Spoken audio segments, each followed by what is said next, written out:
पर एक आक्रोश स्थिति बड़ी तेजी से पैदा हो।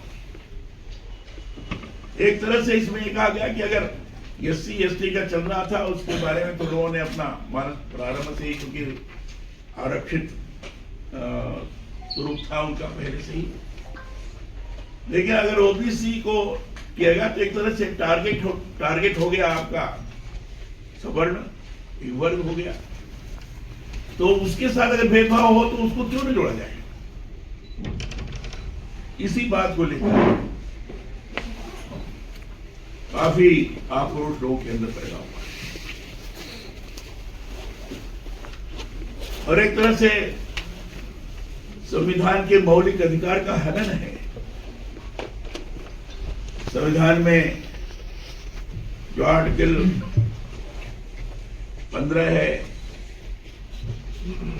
है, आपका आर्टिकल 14 है, 15 है, 21 है, इन सारे आर्टिकल्स का विरोध है।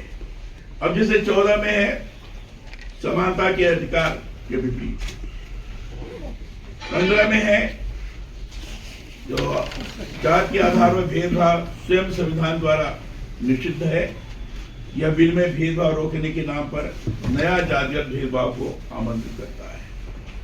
अनुच्छेद 21 में गरिमा और मानसिक स्वतंत्रता का हनन है। सब समाज विद्यार्थियों को डर, संदेह, निरंतर निगरानी के वातावरण में रखता है। तो इन अनुच्छेद के अंतर्गत आए विरुद्ध है और इसके खिलाफ एक तरह से लोगों ने अभियान चलाया है। और इतना ही नहीं, इसमें झूठी शिकायतों में कहा गया कि भेदभाव संबंधित शिकायत होगी, लेकिन झूठी भी शिकायतें हैं तो झूठी शिकायतों के शिकार बाकी के लोग होते हैं। तो झूठी शिकायतों पर क्या दंड का प्रावधान है? ये तो जातिगत भेदभाव के आधार पर जो चीजें जोड़ी गई हैं उसमें बाकी के लोगों को क्यों न जोड़ा जाए, इस बात पर जोर दिया गया है। दूसरा, जो झूठी शिकायतें हैं, झूठी शिकायतें के बारे में चीजों को सामने प्रस्तुत करना चाहिए, कितनी झूठी शिकायतें हैं और झूठी शिकायतें की जा रही हैं तो झूठी शिकायत करने वाले के विरुद्ध दंड का प्रावधान क्या है, ये भी आवश्यक है।